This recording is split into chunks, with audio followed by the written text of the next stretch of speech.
So, real quickly, I know at the end of last week's show I said that would be the end of Friday Night Spotlight, but after last week's game in the All-Pinal County Championship in the 4A Conference, we figured, you know what, we really need to wrap things up. So with that, welcome to the final Friday Night Spotlight, brought to you by Jones Ford Buick GMC, your hometown dealer for more than 50 years.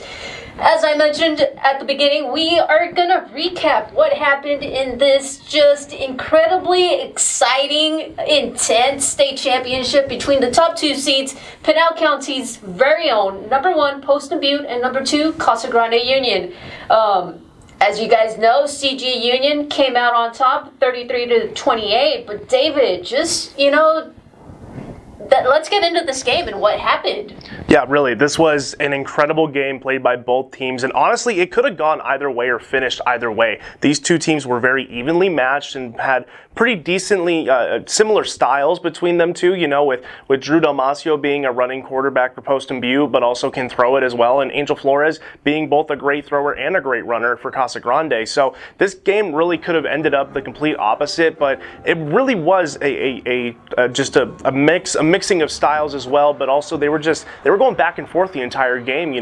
Poston Butte was able to get on the scoreboard first with a touchdown, and then Casa Grande was able to come right back and score one of their own. It was just like that through the whole first half, and then the second half kicked in, and Casa Grande was able to take a little bit of an advantage, and they were able to get a little bit of an edge, and it really came down to one of the final plays and one of the final minutes of the game. It was a 4th and 10 for Casa Grande, and they needed to convert if they wanted to have a shot at winning, and Angel Flores came up clutch. It was at least a 50-yard pass to Demetrius Garrett that put them right at the 5-yard line. They had R.J. Keaton finish it up and run it in for the touchdown to get a 5-point lead. And Poston Butte had about 40 seconds left to get down the field, and they were pretty close. They got down to probably about the 35-yard line and really close to scoring, and then it just came down to one final play. They had about under 10 seconds left, and they just were not able to get in the end zone, and the rest is history. Casa Grande wins their first state championship title in school history and completes the perfect season. They didn't lose at all in this season, so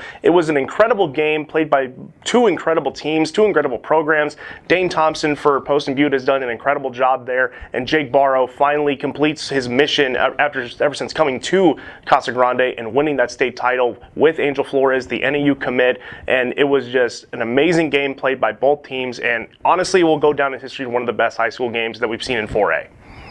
All right, so I kind of have to point out that we almost didn't have this matchup. I mean, for Poston Butte in the opening round, they got quite a scare from Phoenix Northwest Christian. And then for CG Union, it was in the quarterfinals against Phoenix St. Mary's. Had it not been for Josh Villa's game-ending field goal, we wouldn't have had this matchup.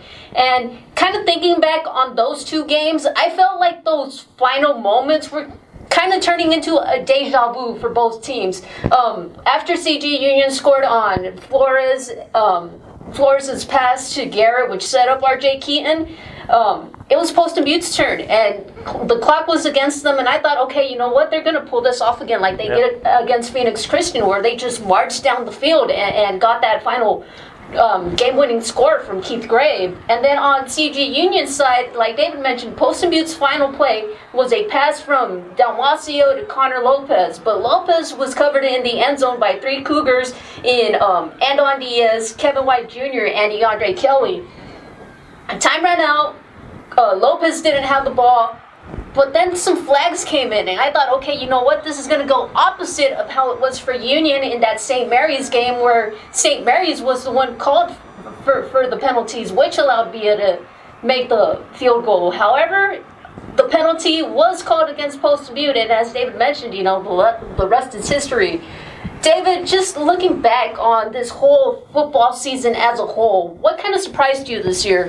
Well, first of all, just on that play, we were kind of in a state of limbo in that whole situation because when the pass was incomplete, we already had the Cougars running onto the field thinking they won, but then we see the flag and we're like, hold on, we got to see what this flag is about, and then they do call it on Poston Butte, and then it's the real time where we can actually be like, okay, Casa Grande wins this one. So that was crazy, but this whole season has just been incredible, just with Casa Grande going on the perfect season campaign, Angel Flores proving why he's one of the best quarterbacks in the state, and then Poston Butte has had one of the one of the best seasons they've had in their short span as a school and as a program. Again, like I said, Dane Thompson was just an incredible coach for them. He was really a driving force for them. Coach Holmes, who takes care of the defense, is the defensive coordinator. He had a stout defense that we don't really talk about a lot, but we need to, because that defense has been one of the strongest in 4A and one of the strongest in Pinal County. So just a lot of surprises in that range of just, not really expecting to see this, because we've seen Casa Grande in the past where they've had great teams and were able to get into the playoffs, but then weren't necessarily able to, get the job done and get to that final goal. But then this year they finally did it. And then one of the biggest things I wanted to say is just Casa Grande showed up.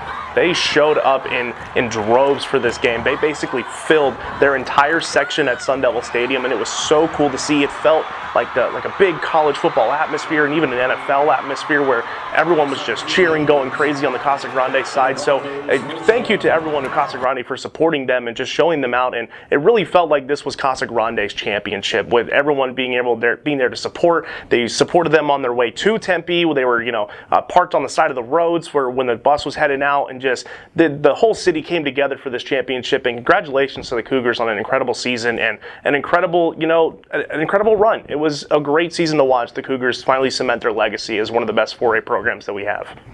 All right, David mentioned the fans. We also have to credit Poston Butte's fans, because they were a little outnumbered, putting things kindly, compared to the Casa Grande Union fans. However, the few that were there, they were incredibly loud. We spent a lot of time on the Poston Butte sideline, and it was electric just right there from what the fans were providing for the team.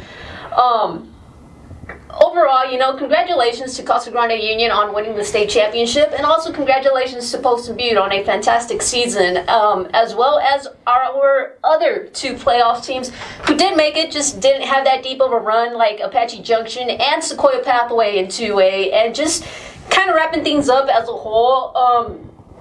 It was a very good football season for Pinal County. We had a lot of first-year coaches in Maricopa, Florence, and San Foothills, and Vista Grande. I believe that the biggest surprise here was Vista Grande.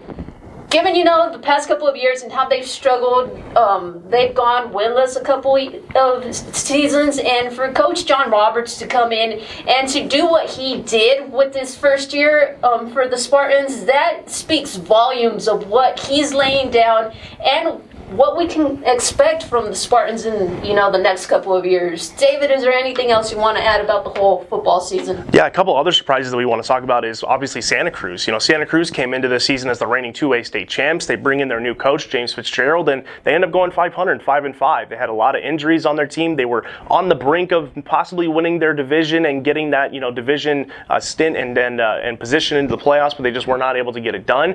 And then another big surprise thing we should talk about is ALA Ironwood. This team has not had a lot of success in the past 2-3 years, and they were able to have a pretty decent season that sets them up for possibly future success in the coming years. And I think that's really something that we need to watch out for, because that was a very surprising season. I certainly didn't expect it, and I don't think you expected it. But Ironwood could be a team to watch for in the coming years. So a lot of great teams showing up for this year, and then a lot of more teams that could show up in the future years, like ALA Ironwood. See how Santa Cruz responds for their 5-5 finish this year, and also Apache Junction. Those three guys that we've been talking about forever, Garrett Garcia, their quarterback Lamangelo, and then Octavius Joe.